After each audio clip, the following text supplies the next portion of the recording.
প্রিয় ছাত্রছাত্রীরা, ক্লাস 11-এর জটিল সংখ্যা চ্যাপ্টারটি থেকে আর্গুমেন্ট অথবা অ্যামপ্লিটিউড থিটা বের করতে কিছুক্ষণের বেশ সমস্যা হয়। তো চলো জেনে নিই যে কোনো প্রবলেম দিলে তার আর্গুমেন্ট বা অ্যামপ্লিটিউড থিটা কি করে বের করতে হয়।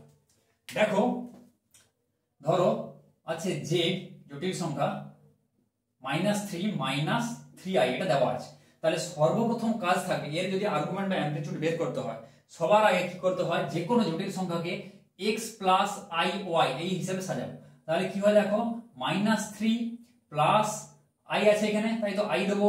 এবারে দেখো -3, দেখো এটাকে এটা লিখলাম। তাহলে এখানে x কত, x -3 বাস্তব পার্ট, কাল্পনিক পার্ট y, y টা সমান কত -3। তাহলে এভাবে আমরা x প্লাস i y আকারে আগে লিখে নিলাম। এবারে অ্যামপ্লিটিউড বা আর্গুমেন্ট বের করব। এবার দেখো প্রথমে কি করব, বিন্দু বের করব। তাহলে বিন্দু সমান জটিল রাশির বিন্দু কত হয়, এখানে x, y, এটা কত হয় বিন্দু x, y, এখানে কত হবে বিন্দু সমান -3, -3। এবার দেখব বিন্দুটা জটিল তলে কোন পাদে অবস্থিত। তাহলে জটিল তলটা যদি এখানে দেখে নিই, জটিল তলটা কিরকম হয়, এরকম হয়, তাই তো এমনি নরমাল।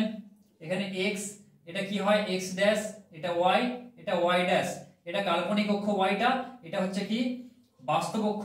তাহলে এটা -3 কোথায় অবস্থিত, কোন কোন পাদে, -3 মানে কোনটা, x এর নেগেটিভ দিকে -3 যাবো, আর এপাশেও -3, তাহলে এদিকেও আমি মাইনাসে আসবো। ঠিক আছে, তাহলে x বরাবর আমি নেগেটিভ গেলাম -3, y অক্ষ বরাবর আমি দক্ষিণ দিকে মানে এদিকে আসবো, নিচের দিকে -3। তাহলে এখানে হবে, সাপোজ ধরো বিন্দুটা -3, বিন্দুটা এটা এখানে আছে, এটা কোন পাদ, এটা হচ্ছে থার্ড পাদ। ঠিক আছে, তৃতীয় পাদে অবস্থিত। ঠিক আছে, এবার দেখো কি করব, tan থিটা সমান কত, tan থিটা সমান y/x, tan থিটা সমান y/x। এখানে y সমান কত, y সমান হচ্ছে -3 বাই x মানে হচ্ছে সেটাও -3, মাইনাস মাইনাস কেটে গেল, সেটা হবে 1। এবার দেখো tan থিটা সমান 1, তাহলে tan থিটা সমান 1 কে আমরা কি লিখতে পারি, 1 সমান কত π/4, তাই তো। তাহলে tan π/4, তাহলে থিটা সমান কত হওয়া উচিত, থিটা সমান হবে হচ্ছে π/4, থিটা সমান π/4। এবার দেখো এটা হচ্ছে কি আর্গুমেন্ট বা অ্যামপ্লিটিউড থিটা, π/4 টা কোথায় পড়ছে।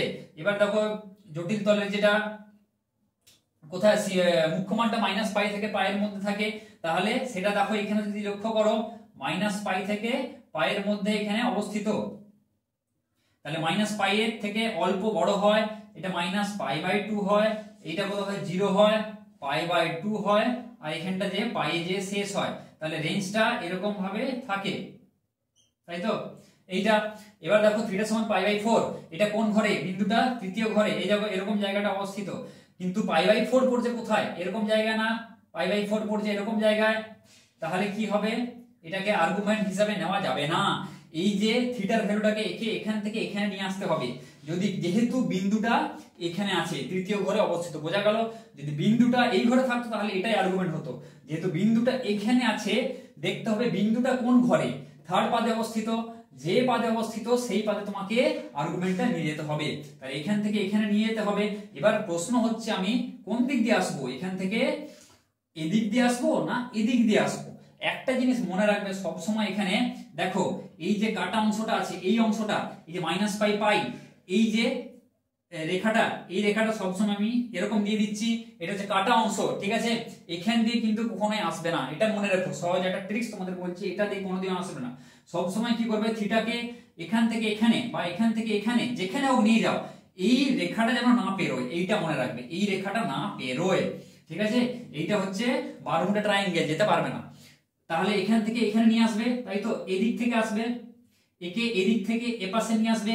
তাহলে দেখো এখান থেকে এইটা, এই কোণটা কত, এখান থেকে এইটা, এটা 180 ডিগ্রি, 180 ডিগ্রি, মানে অর্থাৎ পাই লিখতে পারি। এবার দেখো একে এখান থেকে যখন এখানে নিয়ে আসছো, এটা কোন দিকে আসছো, ঘড়ির কাঁটার দিকে আসছো, তাই তো। তাহলে ঘড়ির কাঁটার দিকে যদি হয় সেটা কি হয়, ঘড়ির কাঁটার দিকে হলে হয় মাইনাস, জানো। আবার ঘড়ির কাঁটার যদি বিপরীত দিকে হয় সেটা কি হয়, সেটা হয় প্লাস। এই ঘড়ির কাঁটার বিপরীত দিকে মানে হচ্ছে এইরকম, এটা হচ্ছে প্লাস হয়, বোঝা গেল। এটা ঘড়ির কাঁটার দিকে, এটা ঘড়ির কাঁটার বিপরীত দিকে। তাহলে এটা যদি ঘড়ির কাঁটার দিকে হয় তাহলে কি হবে, এটা মাইনাস হবে। তাহলে মাইনাস কত করব, -180 ডিগ্রি করব। তাহলে দেখো tan থিটা সমান এখানে কত tan পাই বাই 4 যা আছে লিখে দেবো tan পাই বাই 4 এখানে করব -180 মানে পাই করব এখানে, ঠিক আছে। তাহলে এবারে হিসাব করো tan থিটা সমান tan pi by 4 minus pi, এটা হিসাব করলে হবে -3 পাই বাই 4। তাহলে থিটার ভ্যালুটা হবে -3 পাই বাই 4। এটাই হবে আর্গুমেন্ট, এটাই হবে আর্গুমেন্ট অফ z সমান থিটা সমান -3 পাই বাই 4। দেখো -3 পাই বাই 4 মানে কোনটা, -3 পাই বাই 4 মাইনাস পাই থেকে পাই বাই 2 এর মধ্যে আছে, এখানে আমরা নিয়ে চলে এসেছি অলরেডি, বোঝা গেল। তাহলে এইভাবে যে কোনো অঙ্কের আর্গুমেন্ট বা অ্যামপ্লিটিউড বের করব। একটা জিনিস মনে রাখবে, এই রাস্তা দিয়ে কখনোই কিন্তু পারাপার করবে না, বোঝা গেল। তাহলে এখানে যদি কোনো কিছু হয় এখান থেকে এখানে নিয়ে যাবে কোনটা দিয়ে, এটা দিয়ে, এখান থেকে এখানে নিয়ে আসবে কোনটা দিয়ে, এটা দিয়ে না, এইটা দিয়ে নিয়ে আসবো।